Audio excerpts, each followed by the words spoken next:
Монголын хөрөнгийн биржийн музей үнэт цаасны зах зээлийн түүхэн товчоо.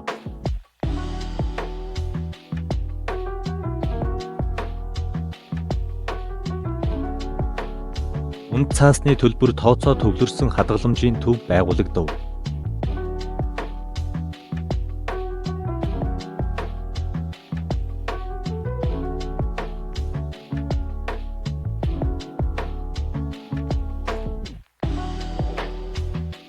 Үнэт цаасны төвлөрсөн хадгаламжийн төв болон өөрчлөлт зохион байгуулав.